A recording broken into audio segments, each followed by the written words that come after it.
setia kepada Allah.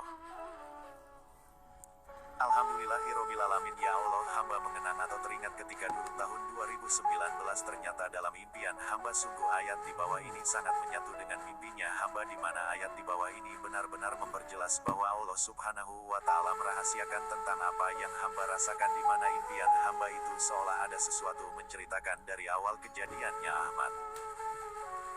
Di mana ada suara kun fayakun hingga ada dua suara yang sedang tanya jawab, dan tidak lama kemudian salah satu bertanya kepada diri sendiri, siapakah aku ini? Dengan suara kun fayakun lalu dijawab, itu adalah, ya kun fayakun itu adalah aku Allah. Mengapa kita sama nur cahaya di atas cahaya, dan kau adalah cahaya sempurna? Ya benar, tetapi kau tidak bisa menciptakan sesuatu.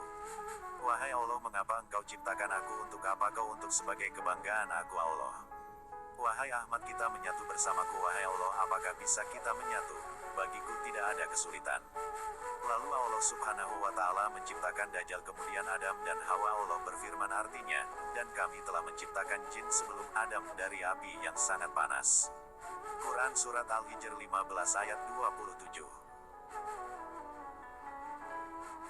Di mana jin itu adalah jasad daripada Dajjal yang dibuat dari api tanpa asap. Quran Surat Ar-Rahman 55 ayat 15. Sedangkan Allah Subhanahu wa Ta'ala menciptakan Adam dan Hawa itu dari alam surga, di mana Dajjal iri terhadap Adam dan Hawa karena berdua diberikan kebebasan di surga. Ketika Allah Subhanahu wa Ta'ala mengatakan janganlah mendekati salah satu pohon, inilah menjadi senjata untuk menentang larangannya, karena Dajjal mengetahui Allah Subhanahu wa Ta'ala sangat keras larangannya, salah satu kemarahannya. Maka Allah Subhanahu wa Ta'ala mengambil keputusan dengan firman Quran Surat Al-Kahf 50 ayat 29, artinya, keputusanku tidak dapat diubah dan aku sekali-kali tidak menganiaya hamba-hambaku. Maka Dajjal selalu berusaha merayu untuk mengajaknya Adam dan Hawa hanya mendekati pohon yang dilarangnya saja. Dan ternyata Adam dan Hawa terperdaya rayuannya mau mendekati pohon tersebut. Lalu Allah Subhanahu wa Ta'ala mencabut rohnya Adam dan Ahmad, dimaksudkan ke jasad Adam sebelah kiri dan Allah Subhanahu wa Ta'ala sebelah kanan jasad Adam. Maka seluruh keturunannya anak cucu Adam dan Hawa itu seperti kita ini, adanya dari mulai mata, telinga, lubang hidung, buah dada, tulang rusuk, tangan lengkap dengan jari-jarinya, kemaluan, dan kaki berikut jemarinya, serta persendian ini pun ada kajiannya, karena semuanya berpasangan. Sebagaimana firman Al-Infitar 82 ayat 8, artinya, dalam bentuk apa saja yang dia kehendaki dia menyusun tubuh. Jadi tersusunnya jasad antaranya adalah rahasia yang dirahasiakan, sebagaimana Quran Surat At-Tawir 81 ayat 7, artinya, dan apabila ruh-ruh dipertemukan dengan tubuh. Itulah kejadian manusia antara ruh Ahmad dengan ruh ilmunya Allah Subhanahu wa Ta'ala yang menyatu. Di mana untuk mengawasi dan menjaga, maka keduanya dengan firman Allah Subhanahu wa Ta'ala berfirman Al-Buruj 83 ayat 3, artinya demi yang menyaksikan dan yang disaksikan. Ini guna mengawasi keturunan anak cucu Adam dan Hawa hingga sampai kelahiran agama Islam.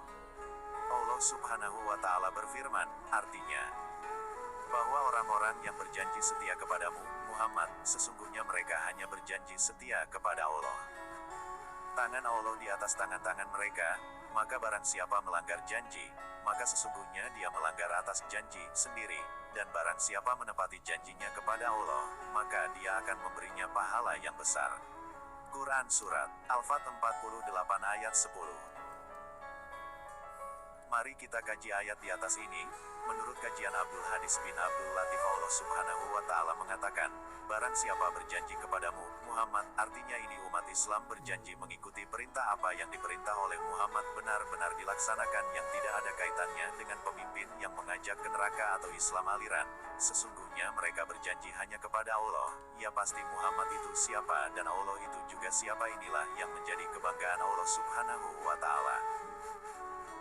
Tangan Allah di atas tangan-tangan mereka. Coba mari kita perhatikan bahwa tangan Allah di atas tangan-tangan mereka. Perhatikan ketika kita sholat dengan mengangkat kedua belah tangan dengan mengucapkan Allahu Akbar, lalu tangan kanan memegang tangan kiri. Ini artinya bahwa yang dipegang itu adalah umat Nabi Muhammad Sallallahu Alaihi Wasallam ketika kiamat itu dipegangan Allah Subhanahu wa Ta'ala. Dan juga begitu ketika umat Muhammad Sallallahu Alaihi Wasallam meninggal, posisi tangannya sama tangan kiri dipegang tangan kanan, dan ketika ihtidal dengan menggerakkan telunjuk dengan mengucapkan kalimat tauhid itu berjanji kepada Allah Subhanahu wa Ta'ala, lalu salam menoleh ke kanan itu artinya salam kepada Allah Subhanahu wa Ta'ala, lalu ke sebelah kiri salam kepada Nabi Muhammad Sallallahu Alaihi Wasallam. Itu suatu tanda terima kasih dalam keadaan sehat hingga ruh atau roh bersama jasad telah tunduk melakukan sholat. Jadi kesimpulannya bahwa ruh atau roh serta jasad mengikuti petunjuk perintah Nabi Muhammad Sallallahu Alaihi Wasallam. Barang siapa yang tidak menepati janjinya maka mereka melanggar Allah Subhanahu wa Ta'ala, tentu resikonya tahu sendiri. Perlu kita ketahui bahwa larangan Allah Subhanahu wa Ta'ala tidak boleh dilanggar. Ingat firman Allah Subhanahu wa Ta'ala mengusir Adam dan Hawa serta iblis dari surga gara-gara menentang nasihatnya. Quran Surat Al-Baqarah 2 ayat 35, artinya, dan Allah berfirman, wahai Adam, diambillah oleh kamu dan istrimu surga ini dan makanan-makanannya yang banyak lagi baik di mana saja yang kamu disukai, dan janganlah kamu dekati pohon ini, yang menyebabkan kamu termasuk orang-orang yang zalim. Namun ketika Adam dan Hawa lalai atau lupa dengan larangan Allah Subhanahu wa Ta'ala hanya jangan untuk mendekati salah satu pohon, maka Allah Subhanahu wa Ta'ala berfirman artinya, turunlah kamu semuanya dari surga itu. Kemudian jika datang petunjukku kepadamu, maka barang siapa yang mengikuti petunjukku niscaya tidak ada kekhawatiran atas mereka dan tidak pula mereka tidak bersedih hati. Ayat Al-Baqarah 38. Ayat di atas ini Allah Subhanahu wa Ta'ala masih ada toleransi terhadap hanya kepada Adam dan Hawa, dan tidak terhadap iblis.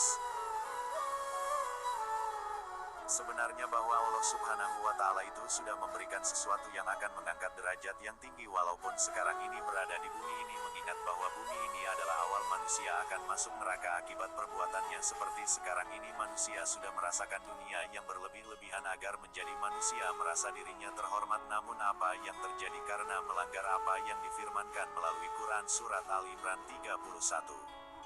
Namun menurut kajian Abdul Hadis bin Abdul Latif itu ada beberapa poin diantaranya kita umat Islam yang sesuai yang diajarkan oleh Nabi Muhammad Sallallahu Alaihi Wasallam maka kita selamat. Kemudian bahwa larangan Allah Subhanahu wa Ta'ala itu tidak boleh dilanggar, serta seandainya Adam dan Hawa tidak melanggar mendekati pohon larangan maka Allah Subhanahu wa Ta'ala tidak menciptakan alam semesta ini. Yang terakhir, renungkan perbedaan di bumi dan di surga. Di bumi semuanya banyak peraturan dan larangan, sedang di surga bebas tanpa larangan.